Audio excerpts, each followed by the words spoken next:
If your GE front-load washer is experiencing issues like not starting, displaying error codes related to the motor, or acting unpredictably, the main control might be the culprit. I'm William with AppliancePartsPros.com, and today I'll guide you through testing and replacing this essential part. Don't worry if this is your first time working on an appliance. It's simpler than you might think. Let's get started.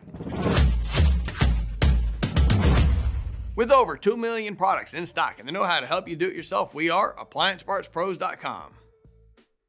For today's work, we'll need a multimeter, a Phillips screwdriver, a flathead screwdriver, and a pair of pliers. Also, please remember that safety comes first. Always disconnect your front-load washer by unplugging it or turning the breaker off unless live voltage testing is necessary. Remove the screws securing the bottom access panel. Take the panel off and set it to the side. Locate the inverter wire connections at the front. Set the washer to a spin cycle. Grab your multimeter and set it to volts AC, indicated by a V with a squiggly line. Extreme care should always be taken to protect against electric shock, which could potentially result in serious injury. Do not test live voltage if you are uncomfortable using a multimeter around live electricity. Plug the power cord back in using the 3-wire connector. Test from the blue wire to the red wire. If 120 volts is not present, the main control has failed. If voltage is present, something else is causing your washer to not work. Unplug the power cord. Remove the screws securing the top panel, slide it back, then lift it up. Set the top panel to the side. Remove the dispenser drawer. Remove the screws securing the console to the frame. Disconnect the wires from the main control. Remove the cycle knob.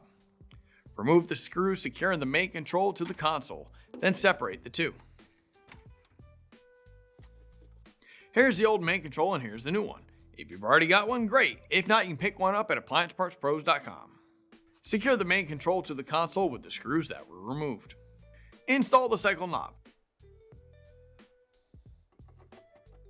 Connect the wires to the main control, then set the console back into place and secure it with the screws we removed earlier. Reinsert the dispenser drawer. Install the top panel and secure it with the remaining screws. Plug the power cord back in, and with that, we're done. Great job on replacing the main control of your GE front-load washer. We'd love to hear how your repair went, so feel free to share your experience in the comments below. If you'd like a little more diagnostic assistance, be sure to visit our forum page where you can get answers from our technicians. Links in the description. If you still need a new main control, visit AppliancePartsPros.com with your model number handy. Most orders arrive within just a couple of days. Thanks for trusting us to assist with your project, and we look forward to helping you with your next appliance repair.